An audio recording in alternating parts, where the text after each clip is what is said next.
Bonjour à toutes et à tous, c'est l'heure du JT à la une de ce mardi 31 mai, suivi post-professionnel des anciens salariés, travailleurs frontaliers et nouvelle aide aux entreprises pour la fourniture d'énergie. C'est parti.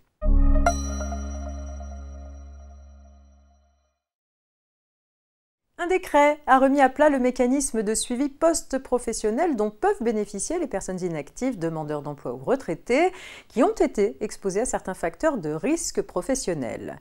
Les pouvoirs publics étendent notamment ce dispositif aux personnes qui ont été exposées à des agents chimiques mutagènes et reprotoxiques. Les nouvelles règles font en outre le lien avec la visite médicale de fin de carrière dont ont pu bénéficier ces personnes. C'est en effet l'état des lieux des expositions délivrées par le médecin du travail à l'issue de cette visite qui permettra à la personne inactive de justifier devant l'assurance maladie de la pertinence d'un suivi post-professionnel.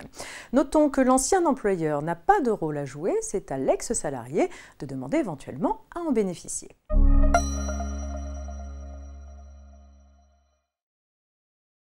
Lors de la crise sanitaire, la France a conclu des accords amiables avec des pays limitrophes et notamment le Luxembourg concernant les travailleurs frontaliers. Ces accords prévoient que les jours pendant lesquels une personne travaille à son domicile dans son pays de résidence en raison des mesures de lutte contre la pandémie peuvent être considérés comme des jours travaillés dans le pays où elle exerce normalement son activité. Ces accords prendront fin le 1er juillet 2022. Avec le développement du télétravail, un sénateur a posé la question de savoir si la France entendait renégocier un relèvement du seuil traditionnel de télétravail par an sans que cette situation ne crée une charge sociale et fiscale trop lourde pour les personnes concernées. Le secrétaire d'État aux Affaires européennes a répondu qu'il a été décidé de définir les modalités d'une augmentation du seuil de tolérance du télétravail en matière fiscale de 29 à 34 jours et que les négociations se poursuivaient concomitamment à des discussions en cours à l'échelle européenne et internationale.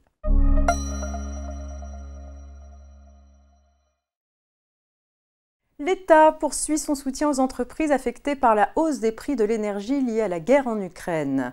Une nouvelle aide est ainsi mise en place pour les entreprises grandes consommatrices de gaz et d'électricité. Le dispositif cible précisément les entreprises dont les achats de gaz et d'électricité atteignaient au moins 3% de leur chiffre d'affaires en 2021 et qui connaissent en 2022 un doublement de leur coût unitaire d'achat d'électricité ou de gaz.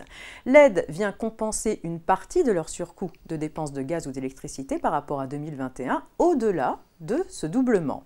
Son montant variera en fonction de la situation de l'entreprise, de 30% des coûts éligibles jusqu'à 50%, voire 70% de ces coûts pour les entreprises les plus gravement impactées.